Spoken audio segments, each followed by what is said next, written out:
Boa tarde a todos. Passo então a apresentar o diploma. Proposta de lei que estabelece o regime jurídico do emprego público, define os princípios fundamentais da função pública e, bem assim, o regime jurídico de constituição, modificação e extinção da relação jurídica de emprego. A Lei de Bases, que define as regras e os princípios gerais em que assenta o regime da função pública, foi aprovada em 2009 e sucedeu o Estatuto do Funcionalismo Ultramarino, que durante anos foi o diploma que regulou o exercício da função pública em Cabo Verde, de modo sistémico, não obstante, ao longo dos anos, terem sido efetuadas reformas parciais iniciadas em 1975. Essa lei entendeu estabelecer regras e princípios gerais referentes a alguns aspectos essenciais do regime da função pública, relativos, nomeadamente, a direitos, deveres e proibições éticas dos funcionários, responsabilidades e garantias dos funcionários, definição das entidades competentes para gerir a função pública, prevalência do sistema de emprego, estágios profissionais na administração pública, carta de missão para pessoal dirigente, pensão unificada e acesso à função pública por aposentados, abrangendo os funcionários públicos que subdividem-se entre os que ocupam cargos públicos e exercem atribuições permanentes dos serviços e órgãos da administração pública, que exigem elevado nível de qualificação académica em regime de carreira, e os que ocupam cargos públicos e exercem atribuições permanentes de serviços e órgãos da administração pública, que não exigem um elevado grau de qualificação académica em regime de emprego público, os agentes públicos que ocupam e desempenham funções públicas temporárias, mediante contratos de trabalho a termo ou de prestação de serviço, e os que ocupam um conjunto de funções de direção e de confiança. As regras nela estabelecidas determinaram que no novo Plano de Cargos, Carreiras e Salários, chamado de PCCS, de 2013, para os funcionários do regime geral da administração pública, a estruturação de carreiras fosse efetuada com base em cargos em que os funcionários integram o regime de carreira e o de emprego, com prevalência para este último. Determinou ainda que o sistema de desenvolvimento profissional se efetuasse exclusivamente na vertical e assentasse principalmente nas qualificações e na antiguidade, que a integração em carreiras se efetuasse apenas e só por nomeação vitalícia,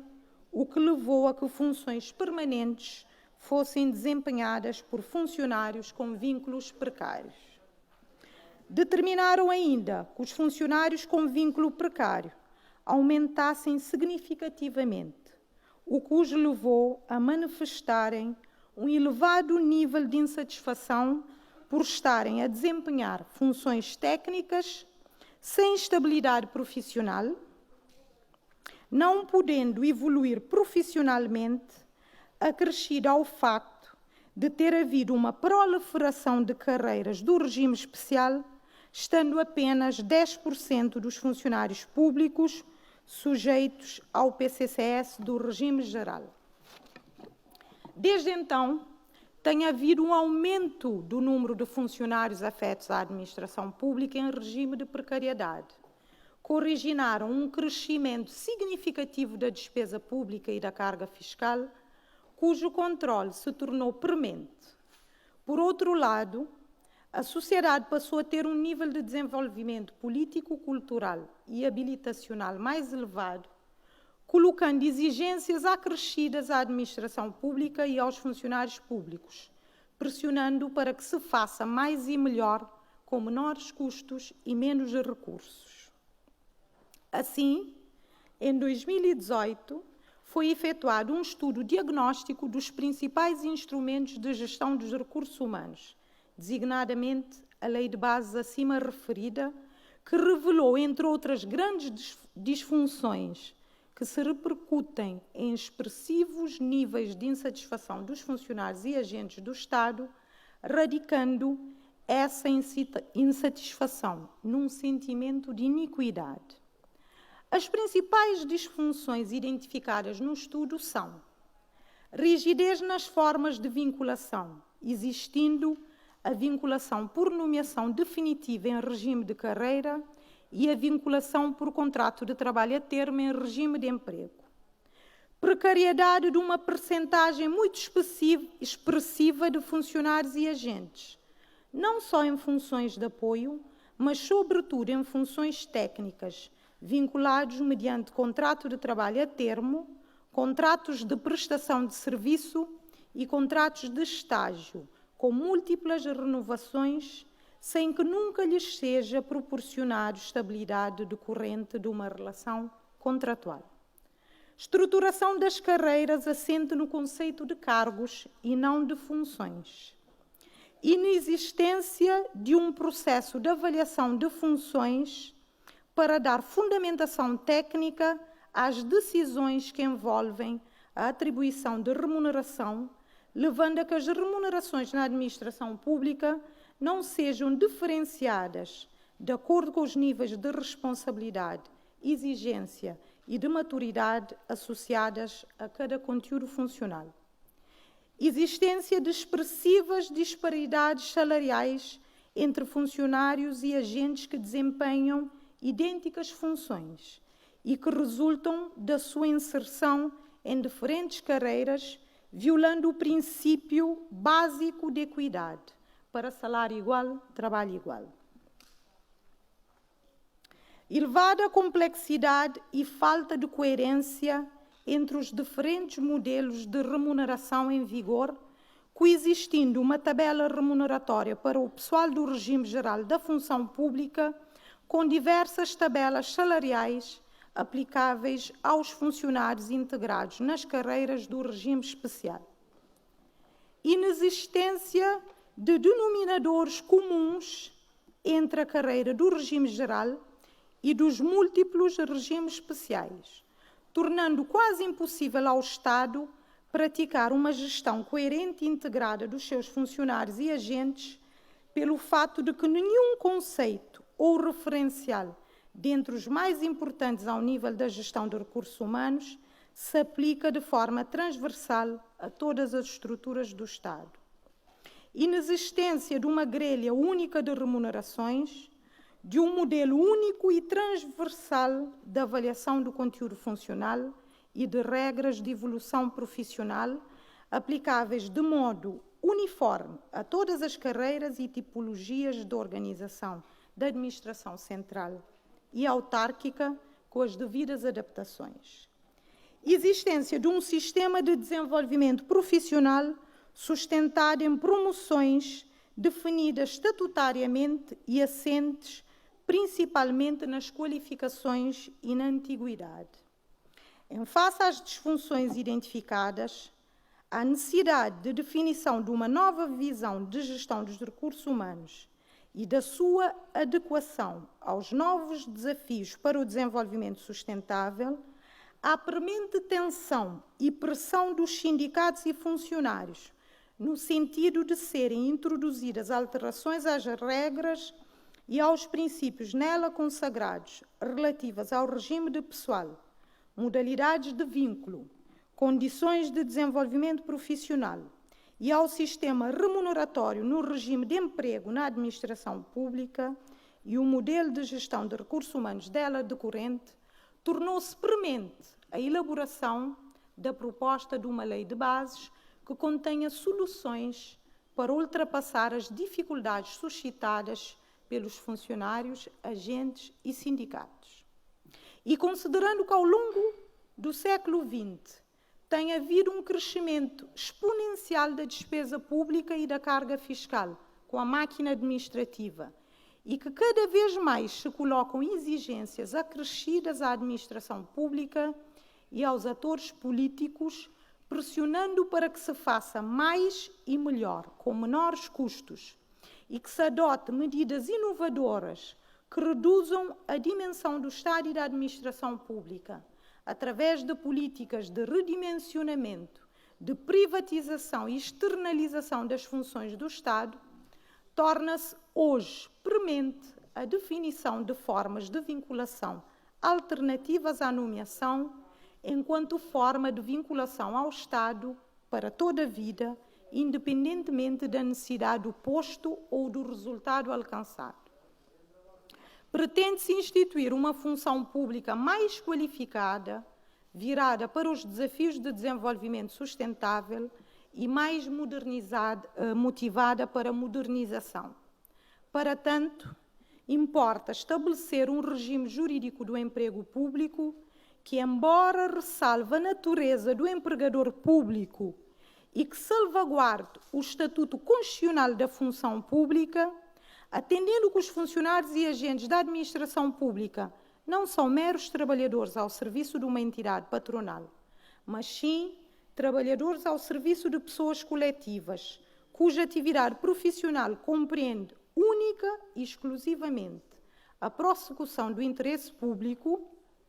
introduza formas inovadoras de vinculação em que há uma maior aproximação entre o regime de emprego público e o regime de emprego privado, considerando as afinidades evidentes entre estas duas situações jurídicas, considerando-se que em ambas as situações o objeto do vínculo envolve a prestação de um serviço ou de um trabalho e em ambas o prestador desse serviço ou trabalho encontra-se numa posição de subordinação perante o destinatário do mesmo, já que é este que, em cada momento, determina o conteúdo da prestação e vai direcionando a atividade do trabalhador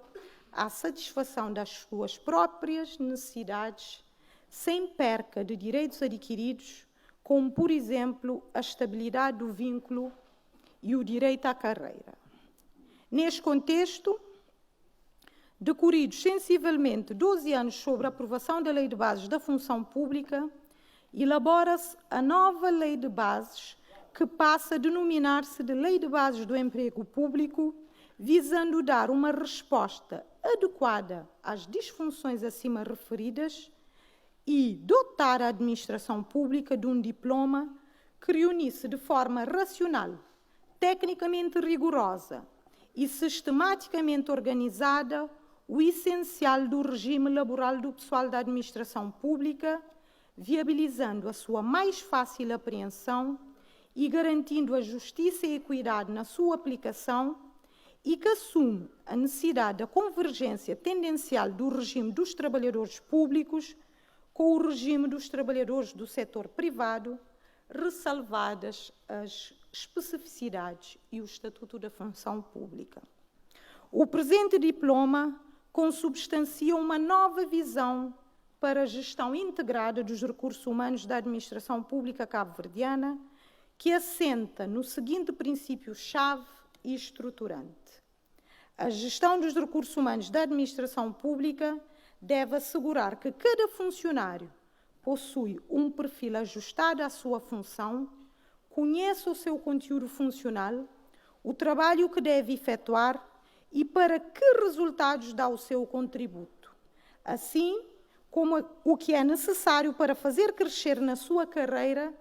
tanto para o aumento da sua responsabilidade, como para a sua remuneração em reconhecimento do seu mérito enquanto servidor do Estado. Para a concretização desta visão, importa introduzir alterações significativas na atual Lei de Bases, nos princípios e regras estruturantes nela consagrados e que estão na base dos sentimentos de iniquidade identificados no diagnóstico anteriormente referido, que constitui o alicerce de todos os instrumentos de gestão de recursos humanos e que informa todas as relações entre funcionários e agentes e o seu empregador-Estado. Uma das principais recomendações efetuadas no seguimento do diagnóstico levado a cabo foi a de que a gestão dos recursos humanos deve estar centrada no conceito de função e não de cargo, permitindo compreender efetivamente qual o trabalho efetuado por um determinado funcionário, considerando que em Cabo Verde o conceito de cargo não tem uma interpretação consensual, entendido umas vezes como função e tem um descritivo funcional associado, outras vezes como nível na carreira, sendo que na maioria das vezes é entendido como categoria profissional com um descritivo, quando existente, muito vago ou genérico. Por esta razão, na Lei de Bases que agora se apresenta, o conceito central da gestão dos recursos humanos é a função, sendo que cada função pode ser identificada e descrita ao nível de cada departamento governamental, serviço ou organismo. Se o trabalho na administração pública estiver organizado por funções e o conteúdo dessas funções for suficientemente claro pela sua descrição, torna-se possível analisar essas diferentes funções com critérios razoavelmente objetivos por via de um dos instrumentos técnicos mais importantes numa gestão moderna de recursos humanos, que é a avaliação de funções e que permite fazer a comparação das diferentes funções entre si e, por esta via, concretizar a parte da visão acima descrita que refere à compreensão e consequente aceitação do racional subjacente às diferenças salariais. A introdução do conceito de função como elemento central da gestão de recursos humanos na administração pública e avaliação de funções permitem introduzir o segundo elemento estruturante da nova visão de gestão de recursos humanos proposto na nova Lei de Bases, que é o conceito de grupo de enquadramento funcional. Assim, ao oferir uma remuneração maior ou menor, passa a não depender de um fator sorte ou azar, por estar ligado a uma carreira do regime geral ou especial, ou com qualquer outro fator não relacionado com o mérito e o valor gerado por cada um no seu trabalho. Depende apenas do grau de responsabilidade, maturidade e da exigência do perfil de qualificação da função. Compreendidos e interiorizados os conceitos centrais de função e grupo de enquadramento funcional, facilmente se compreendem os conceitos principais relacionados com o desenvolvimento profissional, incluído na presente lei, que são o conceito de evolução vertical, que consiste na evolução para novas funções num grupo de enquadramento funcional mais elevado, e o conceito de evolução horizontal, que consiste na evolução para outro nível remuneratório dentro do mesmo grupo funcional, por mudança de categoria mediante concurso ou por mudança de nível remuneratório dentro da mesma categoria por mérito nos termos previstos no novo sistema de gestão de desempenho. Finalmente, é introduzir nos novos instrumentos legais que agora se apresentam o conceito de grelha única de remuneração, aplicável de forma coerente a todas as carreiras e materializa uma gestão integrada das remunerações, assegurando pela sua ligação ao conceito de grupo de enquadramento funcional que, para trabalho de nível de responsabilidade semelhante, praticam-se remunerações semelhantes, princípio de gestão que reforça a equidade interna na administração pública e, por conseguinte, permite melhorar a motivação dos funcionários e agentes, traduzindo inquestionavelmente, ao fim de algum tempo, na melhoria do seu desempenho. Outras grandes alterações que são introduzidas na presente lei, relativas à gestão de recursos humanos da administração pública, por um lado, permitem responder às diversas disfunções identificadas no diagnóstico efetuado em 2018 e, por outro, permitem atualizar e modernizar as práticas de gestão de pessoas na administração pública cabo-verdiana. podem ser destacadas, entre estas alterações de fundo, aspectos como a introdução de disposições que definem os novos conceitos-chave utilizados ao longo da presente lei, designadamente a função, manual de funções, avaliação de funções, grupo de enquadramento salarial, nível de remuneração, tabela única de remuneração e a clarificação de outros que, ao longo do tempo, tiveram interpretações dúbias, designadamente a distinção entre funcionário e o agente, a definição de carreira e categoria, a mobilidade, quadro de pessoal e o mapa de efetivos e que permitem a sua melhor aplicação. Procedeu-se à subsunção de vários diplomas legais, visando uniformizar e sistematizar os diplomas sobre o emprego público, designadamente a Lei 102/4/93, de 31 de dezembro, o que determinou a introdução na presente Lei de Bases de disposições sobre a constituição, modificação e extinção da relação jurídica de emprego na administração pública. A introdução do novo regime jurídico de vinculação na administração mais flexível, com destaque para a previsão da modalidade inovadora de constituição do vínculo jurídico de emprego público, já estou a terminar, por contrato de trabalho por tempo indeterminado, de realçar que, embora esta forma de vinculação dê maior flexibilidade na gestão dos recursos humanos, teve-se a preocupação de garantir o direito à carreira, a estabilidade de forma plena dos vínculos de funcionários, uma vez que, para impedir arbitrariedades por parte dos dirigentes na administração pública e a segurança no emprego dos funcionários públicos, é introduzido o princípio de que nos contratos de trabalho por tempo indeterminado, que quando o despedimento efetuado sem justa causa seja declarado ilegal por sentença judicial, que o empregador público não pode obstar à reintegração do funcionário.